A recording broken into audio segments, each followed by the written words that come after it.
हरे कृष्णा। राधे राधे। श्री राधा चरितमृत भाग 130। प्रसंग मैया यशोदा की गोद में द्वारिकाधीश। अनंत आकाश में हर दिन हर रात कहीं न कहीं चंद्र ग्रहण और सूर्य ग्रहण पड़ता ही रहता है। ज्योतिष भी कहता है कि राहु छाया पुत्र है, यानी छाया से प्रकट है। राहु सूर्य और चंद्र के बीच में पृथ्वी की छाया पड़ती ही रहती है। पृथ्वी छोटी है सूर्य से, इसलिए उसे पूरा ढक पाना पृथ्वी के लिए भी मुश्किल ही पड़ता है। पर पृथ्वी चंद्रमा से बड़ी है, इसलिए चंद्रमा को पृथ्वी की छाया ढक लेती है। सूर्य ग्रहण की अपेक्षा चंद्र ग्रहण ज़्यादा ही पड़ते हैं। इसका कारण भी यही है, पूर्ण चंद्र ग्रहण पड़ता है पर पूर्ण सूर्य ग्रहण कम ही पड़ता है। और जब पूर्ण सूर्य ग्रहण पड़ता है तब ज्योतिष का कहना है कि जहाँ यह दिखाई दे उस स्थान पर उसका प्रभाव अच्छा बुरा होता ही है। ये विषय गणितज्ञों के शोध का विषय है, क्योंकि शुद्ध गणित है ये कि कोई अंधश्रद्धा नहीं है। कहते हैं पूर्ण सूर्य ग्रहण जब पड़ता है तो उसका प्रभाव पृथ्वीवासियों को भुगतना पड़ता है। पूर्ण सूर्य ग्रहण यानी दिन में ही अंधकार हो जाए और तारे भी दिखने लगें।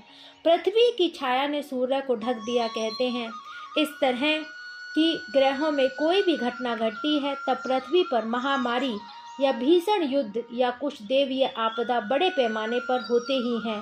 साधक चाहें तो महाभारत के युद्ध को इस सूर्य ग्रहण से जोड़कर देख सकते हैं।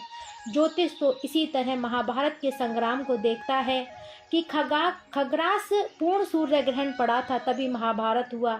अच्छा, ज्योतिष शास्त्र यह भी कहता है कि चंद्र ग्रहण के समय काशी वाराणसी की गंगा में स्नान करने से पुण्य फल की प्राप्ति होती है और सूर्य ग्रहण के समय कुरुक्षेत्र में स्नान करने से पुण्य फल की प्राप्ति होती है। और हाँ, ज्योतिष ये भी कहता है कि ग्रहण पड़ रहा है, पर अगर आपके यहाँ वह ग्रहण दिखाई नहीं दे रहा है तो उसका कोई असर आप पर होने वाला नहीं है।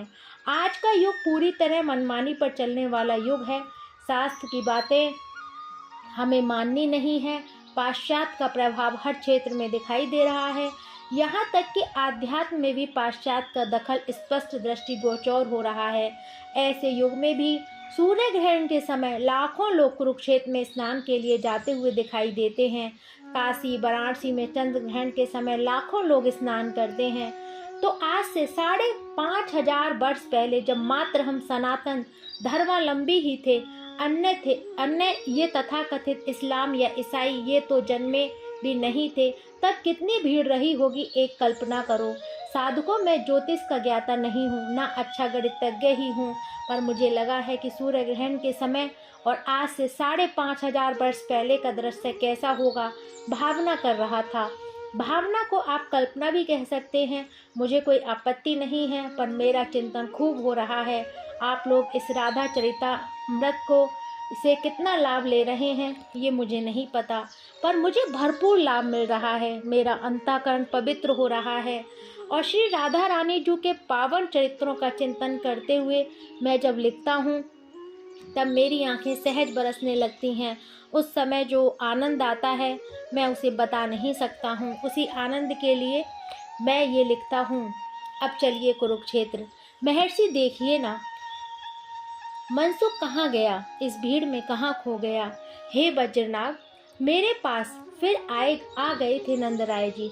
अब तो ब्रह्म मुहूर्त की भी बेला होने जा रही है, वो कहाँ गया।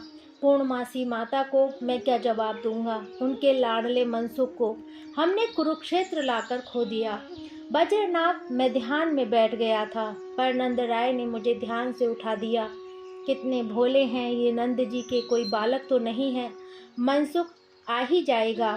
श्री दामा, मधुमंगल, तोक, भद्र ये सब सखा भी जग गए थे।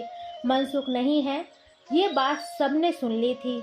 बाहर जाकर देखा तो बहुत भीड़ थी, कोलाहल बहुत था। राजा और बड़े बड़े नगर के व्यापारी रथ इत्यादि में बैठकर आ रहे थे और जो सामान्य वर्ग था वे पैदल ही चले आ रहे थे।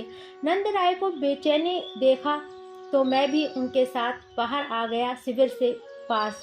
और देखिए ना कहाँ गया होगा। श्री दामा थोड़ी दूर तक देखकर भी आए पर कहीं अता पता नहीं है मनसुख का।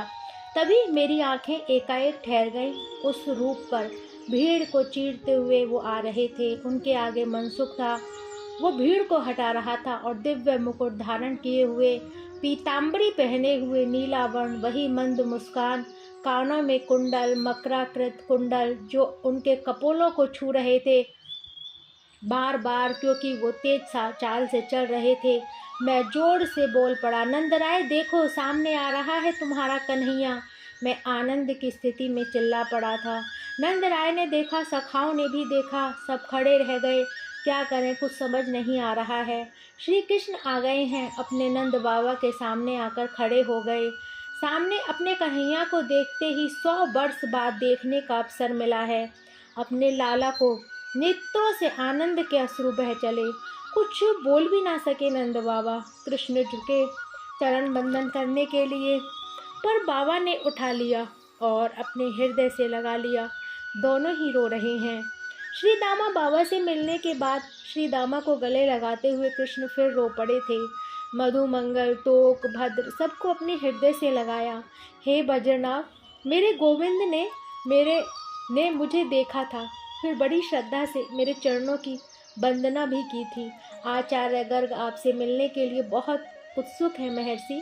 मुझसे कहा था कृष्ण ने, मेरा सौभाग्य होगा कि मैं आचार्य के दर्शन करूंगा। मैंने कहा, लाला अपनी मैया से नहीं मिलेगा? नंदराय जी ने कृष्ण का हाथ पकड़ते हुए कहा, कहाँ है मेरी मैया? सजल नयन से पूछा था कमल नयन ने। चल हाथ पकड़ ले करके चल बाबा नंद कन्हैया को। यशोदा सुनो। अरे क्या कर रही हो? मनसुख मिल गया क्या? यशोदा ने पूछा। पता है वो कहाँ गया था? पास में गए नंद बाबा यशोदा के।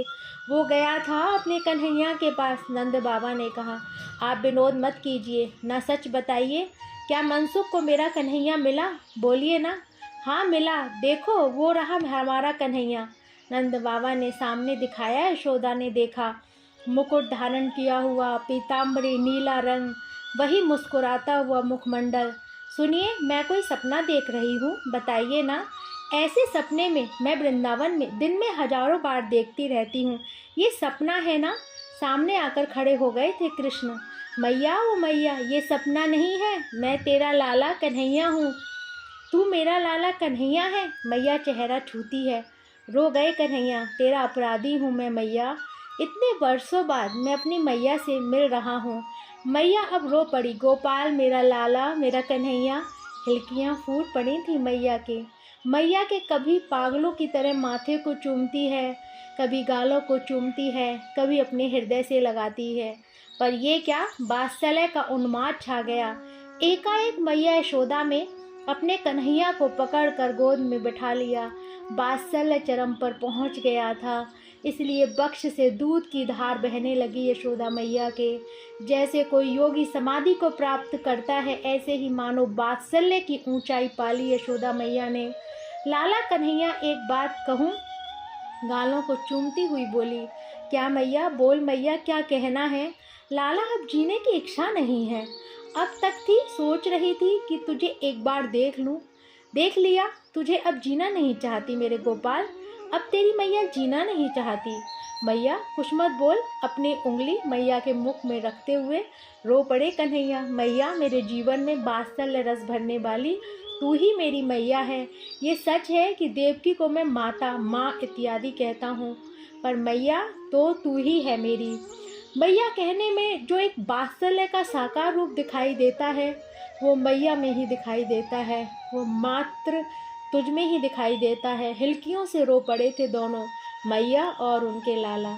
ये प्रसंग यहीं विराम लेता है। कल इससे आगे। जब तक के लिए हरे कृष्णा, राधे राधे।